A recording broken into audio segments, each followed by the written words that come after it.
আমরা মানুষ সাধারণভাবে একজন মানুষকে ভালো কাজের উপদেশ দিতে পারি, এটা স্বাভাবিক ব্যাপার।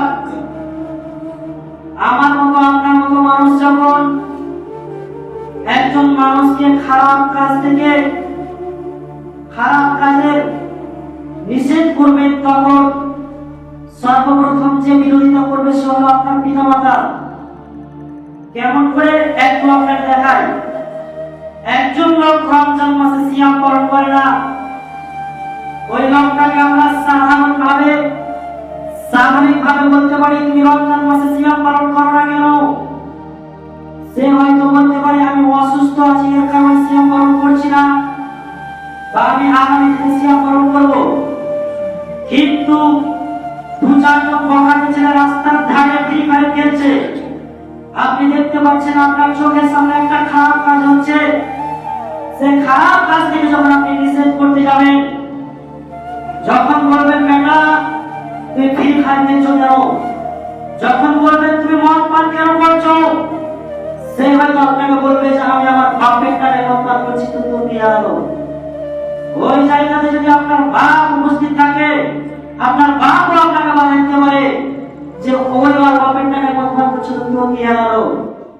এই কথা আপনার বাপ বলতে পারে, কারণ আমরা স্বাভাবিকভাবে মানুষকে ভালো কাজের উপদেশ দিতে পারি।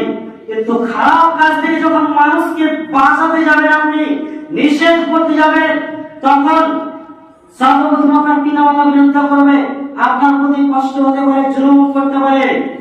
এবং আল্লাহ সুবহানাহু ওয়া তাআলা বলেছেন সূরা লুকমানের ভিতরে, এই আয়াতটিতে আল্লাহ সুবহানাহু ওয়া তাআলা তিনটি কথা বলেছেন। বলছেন ইয়া বুনাইয়া আকিমিস সালাহ।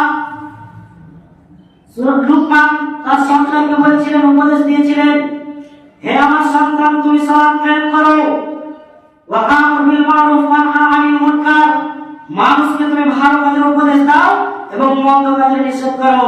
আবার আল্লাহ সুবহানাহু ওয়া তাআলা বলেছেন ওয়াসবির আলা মা আসাবাকা ইন্না যালিকা মিন আযমিল উমুর। আল্লাহ সুবহানাহু ওয়া তাআলা বলেছেন যখন তুমি মানুষকে খারাপ কাজ থেকে নিষেধ করবে, এই করতে যদি করতে যাও, তাহলে তোমার উপর কষ্ট আসতে পারে, বাধা আসতে পারে, তাহলে তোমাকে ধৈর্য ধারণ করতে হবে, সবর করতে হবে। আল্লাহ সুবহানাহু ওয়া তাআলা সূরা লুকমানের ভিতরে এই আয়াতটিতে তিনটি কথা বললেন। লুকমান হাকিম এমন একজন লোক ছিলেন, তার সন্তানকে বলেছিলেন ইয়া বুনাইয়া আকিমিস সালাহ, হে আমার সন্তান, হে আমার পুত্র তুমি সালাত কায়েম করো।